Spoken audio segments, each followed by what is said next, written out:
professional wrestling. When's the last time you got laid? French Toast is the exchange student that you have like a 3-week affair with. Like, we can see that you don't have pants on. Can we tell the truth about Dusty sooner or later? Bro, like- less people wanted that than are currently watching our Hey, stream. bro.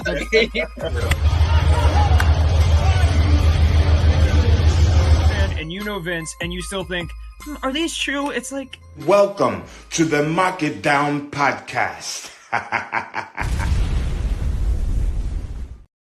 I look out the window and there's just a car parked in front of my driveway, and it's like, why? And there's someone in it. It's not like they're just like parked and they left, but it's like there's about 3 cars worth of spots behind there. So like, why pull in front of the driveway? It makes no sense. You know what I mean? Like, just don't block people's driveways, right? Especially when there's just options available. Like, I get it. It's not a big deal. It's not the end of the world. But, like, you know? Like, come on. Just have some common decency, you know? Whatever. Hi. Hey. Hello. Welcome to a Mark It Down production. This is the Raw Fast Forward, where I'm going to quickly defend an amazing decision to crown a new Women's World Heavyweight Champion tonight. And then I'm going to go to bed. Sound good? Sounds great. Why not? Let's see. We already got a comment. We're coming in hot. But anyway, it was a show. We're not going to talk about everything. Let's talk about a few key things and then move on. Navarro, what's up? What's up, Danny? Good Raw tonight. Back-to-back weeks. Think the crowd wasn't great from a TV perspective, but we got some great stuff. I expected a little more from the Ohio crowd. They got a lot of Ohioers there, whatever they're called. I'm going to stick with Ohioers. That sounds fantastic to me. I think that's what they go by, if I'm not mistaken.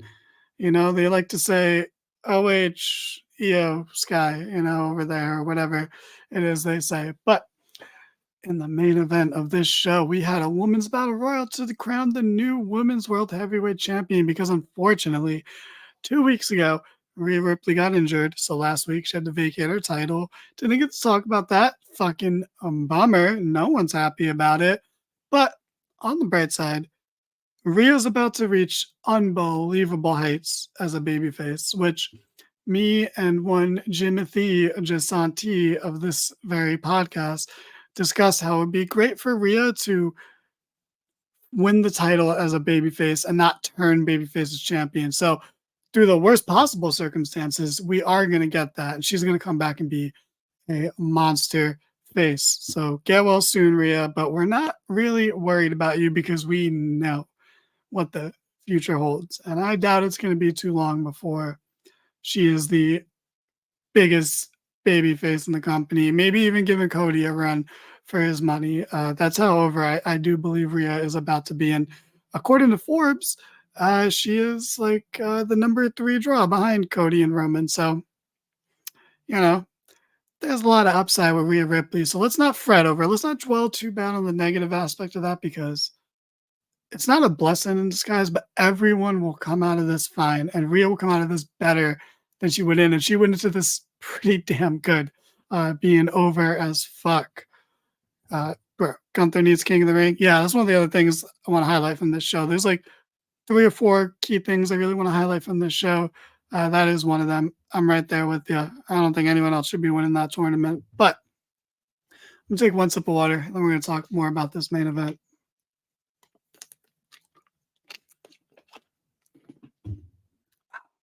Stay hydrated, people. Even if you put little flavorings in your water, it's fine. It's a crutch. We all need crutches at some point or another. So, this battle royal was hyped up throughout the show.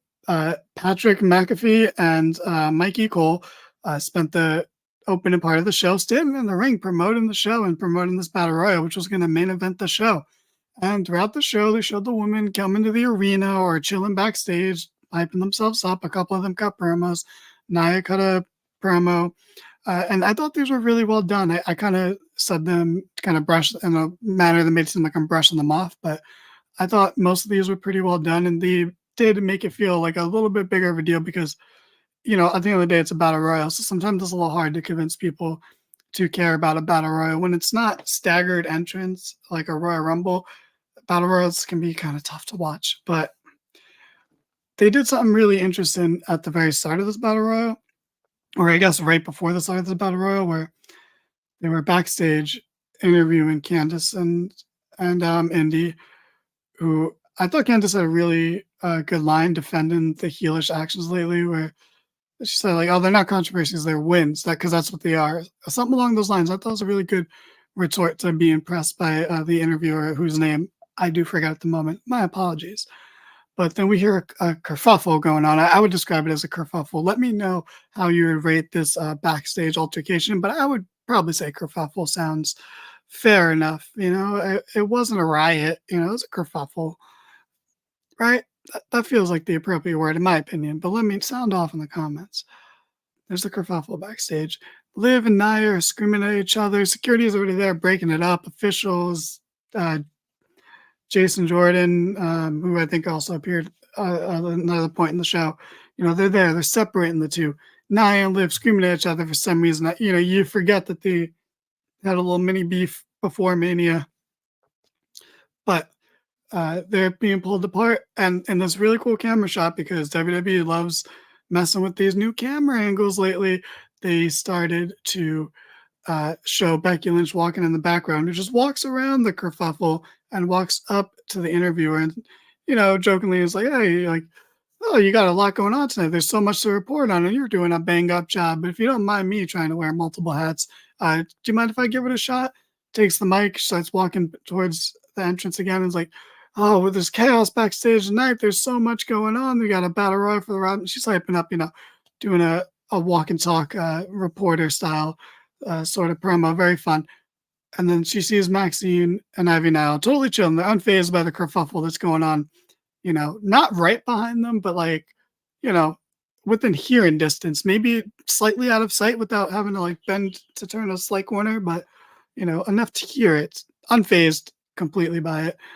Becky walks past them, then decides to stop, turn around, and just have very nice words for Maxine Dupree, who was berated by Chad Gable earlier in the show.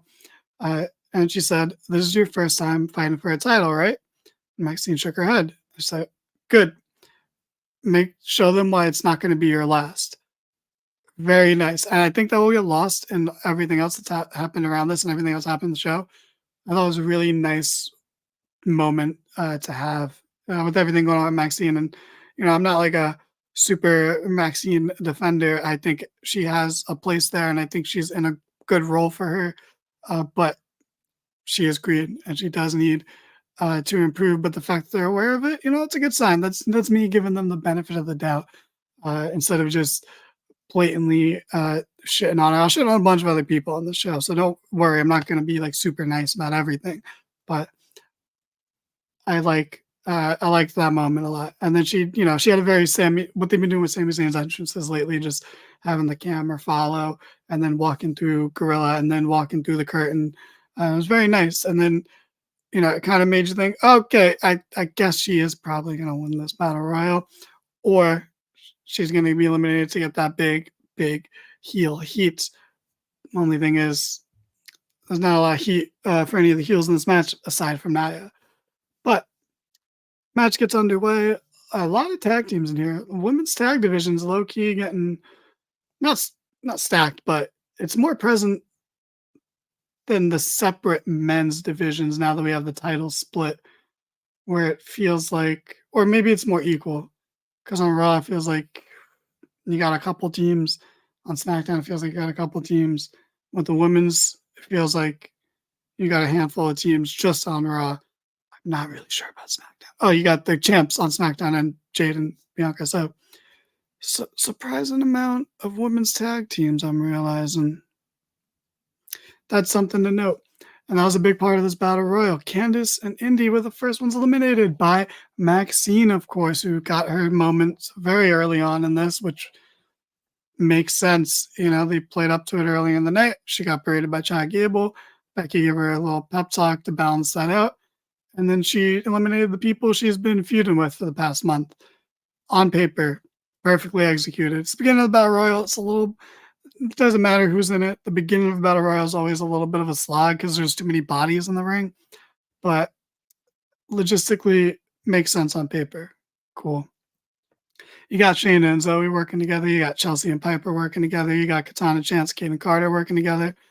They had a nice moment where they were running wild, hitting cool double team moves on people in the corner. And that's how you knew they were about to get eliminated because they had their shine and now they're going to get tossed out. And they keep tossing out Katana Chance without giving her super cool save spots. She had a brief one where her partner caught her and then threw her legs back in so she can Hurricane Rana, I believe, Shayna, maybe. But, you know, I'm still waiting for them to give her those like Kofi-like Battle Royal saves. Or, I'm sorry, I'm not to be hipster about it. Those John Morrison-like Battle Royal save moments. But, you know, it is what it is, dog. But some decent stuff. Eventually, Katana and Kaden get eliminated. Later on in the match, I'm going to lose track of eliminations because there wasn't that many women in this match, but then it felt like it took a long time for people to get eliminated, so it's hard to remember the order per se. But eventually, Piper Niven gets eliminated by Becky Lynch, and then Piper is a big old sore loser, pulls Becky out, slams her into the stairs, drops her onto the table. Before she can really do anything, she has to save Chelsea from getting eliminated by Nia Jax, who's not happy about Piper stopping her. So Piper drags her out, but Nia gets the upper hand, slams her into Becky on the table, slams her into Becky on the table again, and then during the commercial break, powerbombs Becky through the table. Babyface in peril spot, or Battle Royal lingo for this person's going to be there at the end, so we're going to write them out for a little bit. But before that, Becky was pretty much just selling for everybody in the match. She was selling like crazy, bumping for everyone. So they were like, here, you can have a nap right now because we need bodies to be out of the ring, but we need you here for the end. So we're going to tuck you over here, and then we're going to go back into the action in the ring. And Chelsea had a great spot where during all of this, she was eliminated by Natalya, but all the refs were crowded the table because of the shenanigans going on. And maybe this is if you think shenanigans is a step up from kerfuffle, then we will call this shenanigans. If you think you need a different word to describe what happened outside of the ring as opposed to what happened backstage, I guess we can call it hootenanny. But she gets eliminated during that, but the referees aren't looking, so she just gets back in and she feigns worry for her partner Piper. She's like, "Oh no, Piper!" And the ref's like, "Just get back in the ring. We got it. Please stay away." And she's like, "Okay." Gets back in the ring, and unfortunately doesn't make it to the final four. But yeah, no, she doesn't. I had to think about it for a second, but she did have a good show, and Natalya gets eliminated at some point. Who cares? I'm sure she set a record by being in this battle royal or some shit. You know, Jericho deserves those chants he got at the pay-per-view. Natalya deserves them too. Sorry. Anyway, we come down to like Zoe, Shayna, combine their names a bit there. Liv, Nia, Becky taken out on the outside, which is nice because Zoe and Shayna have a history as a team, but also as working together in Battle Royals and being the final two in a Battle Royal a few months ago. So that's a nice tie-in. Logically, it makes sense. A lot of people eliminated people who make sense for them to eliminate, or got eliminated by people who make sense for them to eliminate. You know, everything flowed quite nicely. Nia was able to overcome Zoe and Shayna's double team offense. So it came down to her, Liv, and Becky, who heroically crawled back into the ring. And really, they got the crowd on their feet for this. The crowd was dead at like decent points in this show and good for certain points. It's not the best crowd, but they've had worse. But considering how hot the product's been lately, it's a little bit of a dead crowd. So we're down to our final three. Take another sip of water. Talk amongst yourselves for a moment.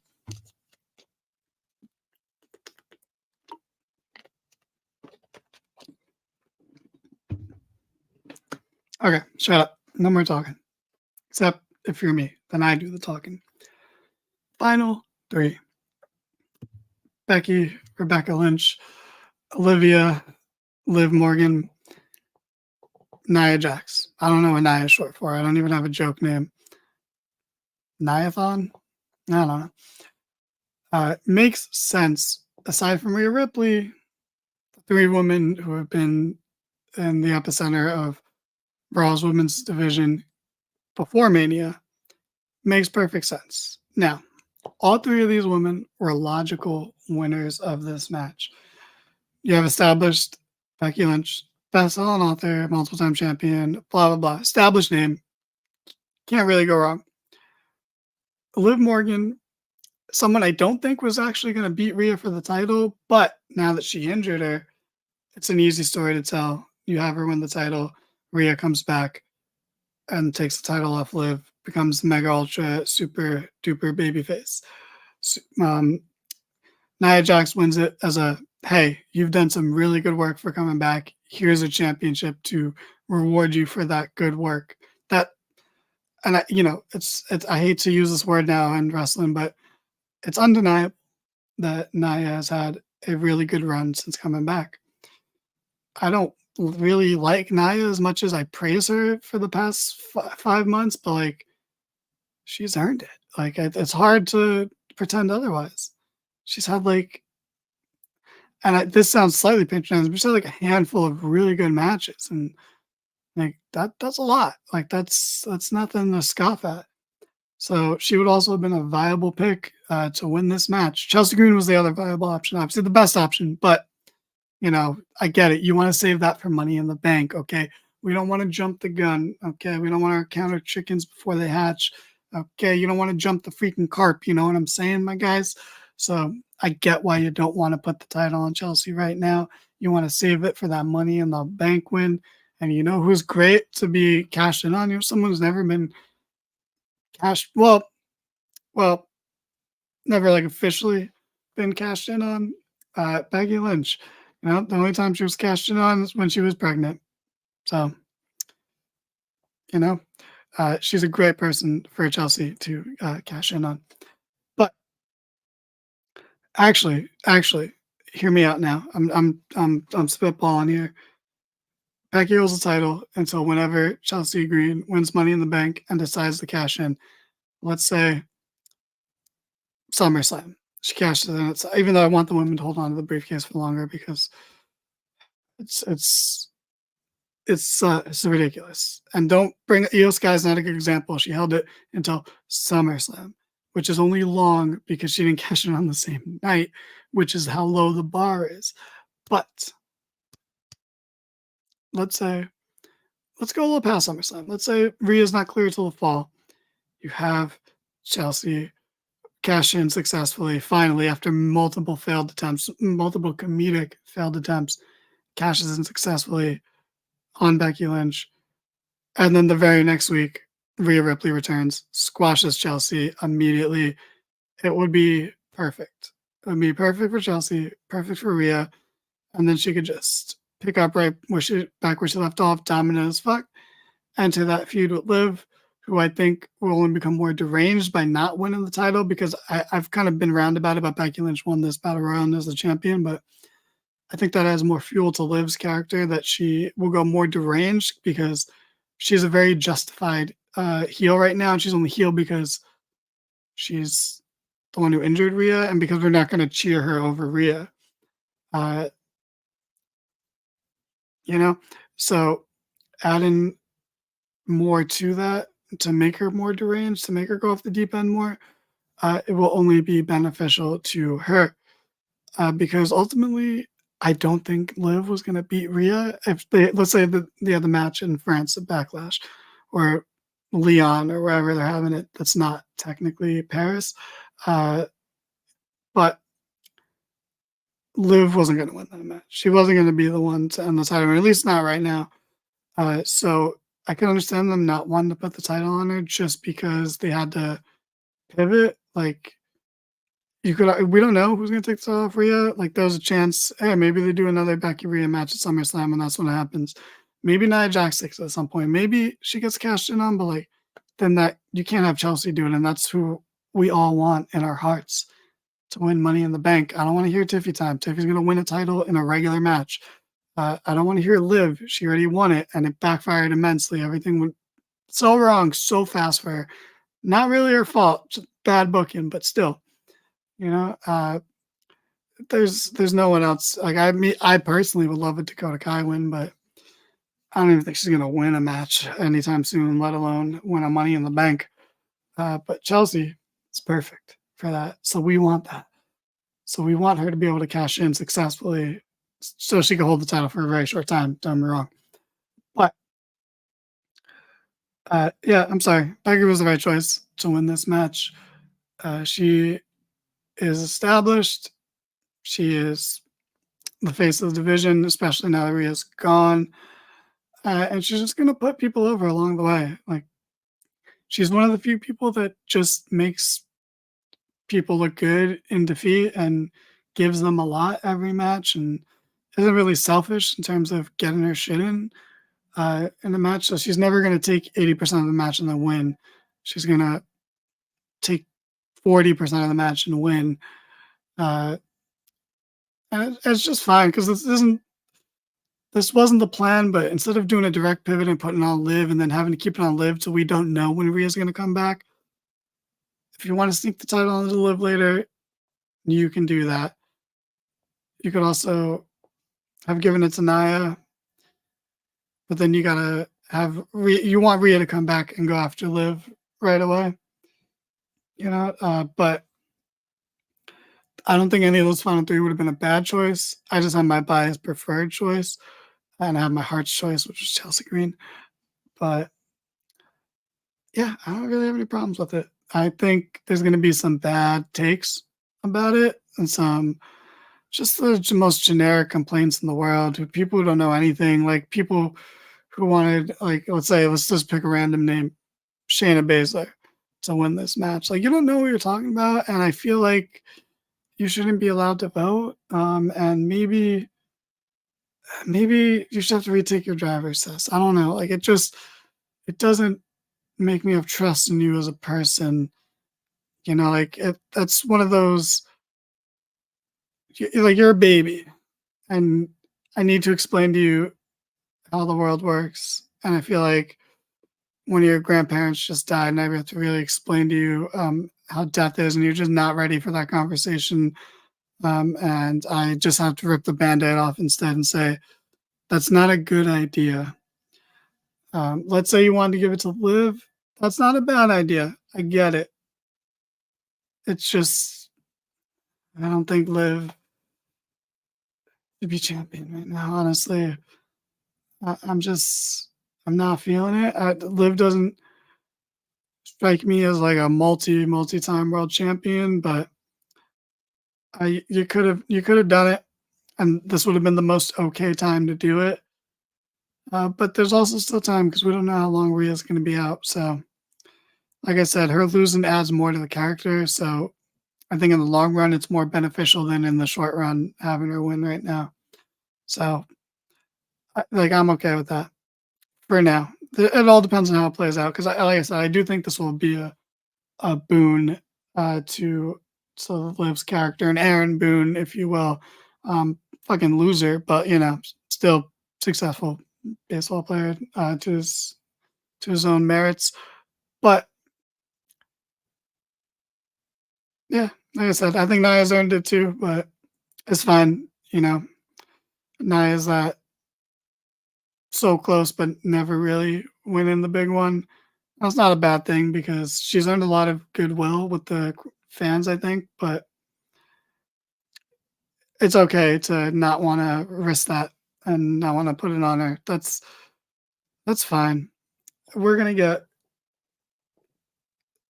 some good stuff out of this. We're making the most of a very unfortunate situation that I think would have seen Rhea hold the title until SummerSlam or until next year's Mania and beyond, which I think will get stale, but on paper sounds great, to push someone that hard. But we'll see. Like I said, we really don't know how long she's out for. Like, it's a wrestler, so they're always going to come back earlier than expected, but we don't, or I don't. Let me not speak for you. I don't know how much research you're doing. I'm a man of little research in this particular case, but It is what it is, dog. Do you want to talk about anything else? Not really, but we can talk about other stuff. What else happened on this show? Hydrate.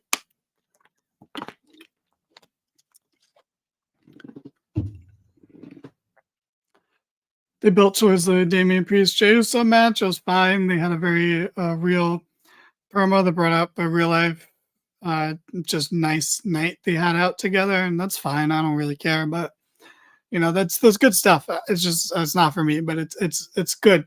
It's not bad. I just don't care. More importantly, Gunther returned to Raw after losing the Intercontinental title at WrestleMania, and he said, "Thank you, Sammy.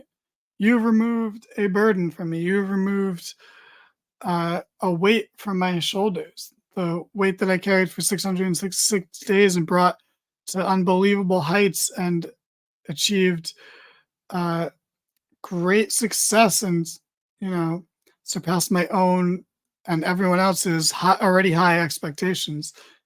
And it was a very good promo, very real. And I like that about Gunther, that for the most part, when he cuts promos, they're very complimentary of his adversaries. He is one that likes to build his opponents up so that he looks good for beating them and he doesn't look bad for losing to him. And he basically gave Sammy respect without flat out saying like straightforward kind things about him, and then just turned his sights to the future and said, "Well, now I've been hunted for so long. I've had a target on my back.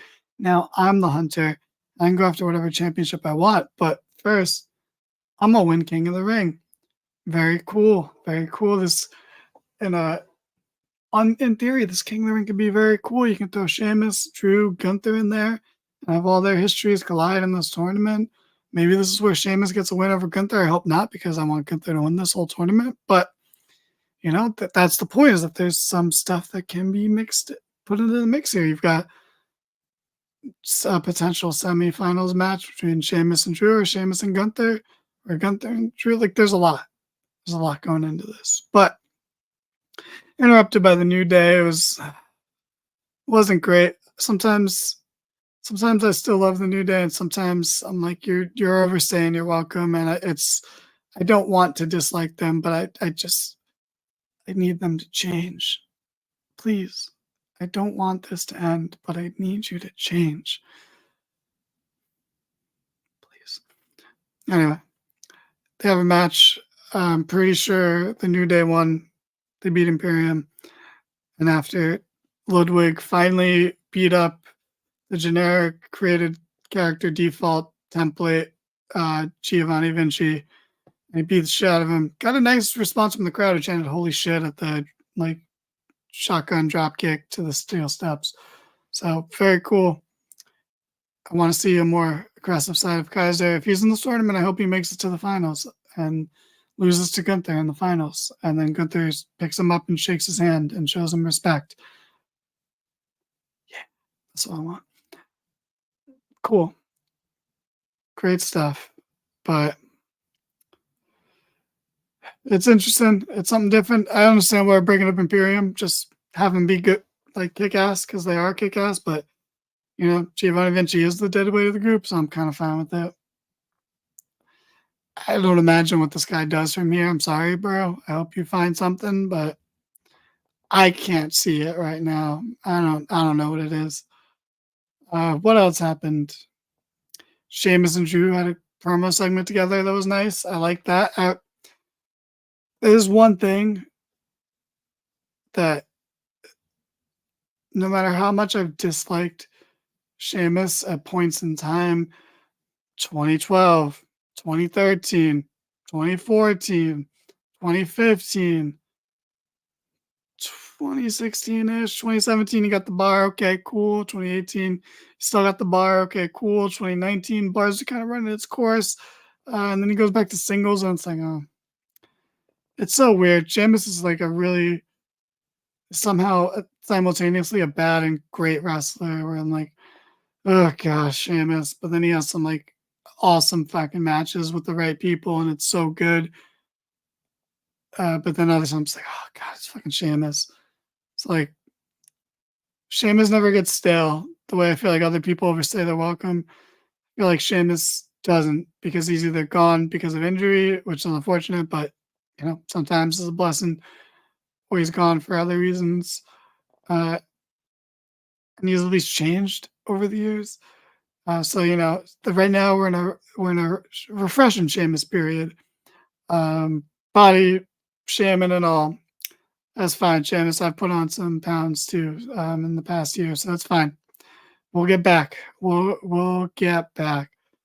Those photoshops were fucking bad though. Like they were so exaggerated. He already came out this week, and I'm like, oh yeah, it wasn't that bad. Like I noticed it got heavier, and then it just slipped my mind. And then the pictures circulated online that were so clearly photoshopped. And I'm like, it wasn't that bad though. But like, then it made me think it was worse than what it actually was, even though I knew the picture was photoshopped. But alas, they brought it up in the promo because he was like, oh, we would have banger after banger after banger after banger of matches. And then Drew was like, yeah, we used to have banger after banger after banger. And then you got injured and it was burger after burger after burger. It's fantastic. Great interaction. I love when these two interact. No matter what happens, like that was my original point. Is no matter how sick I get of Sheamus, I always enjoy him interacting with Drew. They're just kind of like perfect for each other in that way. That man, like, and not to discredit Sheamus, but like Drew's main event status helped keep Sheamus afloat more than I think a lot of people realize. That just their interactions backstage when Drew was face and Sheamus was heel were so good, and now it's the other way around. That is very interesting. I'm very intrigued in this. I think they're going to run into each other in the semifinals of the King of the Ring. That could be really cool. Who is this guy? I wish there were like 8 guys that can join you. What kind of sausage fest are we throwing here, my guy? But anyway. It was a fun interaction. I'm very interested to see how this heel face dynamic plays out between them, because they're just so good right now. Drew's on another level, and it's just nice to see Sheamus, who I think is gonna overcompensate now for all the fat shaming he got. But he's a great sport about it because he's Irish, so of course he's gonna take it on the double chin and laugh it off. I had to do it. I don't need to lecture you guys about body shaming and stuff like that. You're adults and you should understand it. And if you don't, I'm not the guy to explain it to you because I'm just not. But it was a nice segment. The point is, and of course, Sheamus is, confident enough to play into it on TV and have it be part of this promo segment between the two.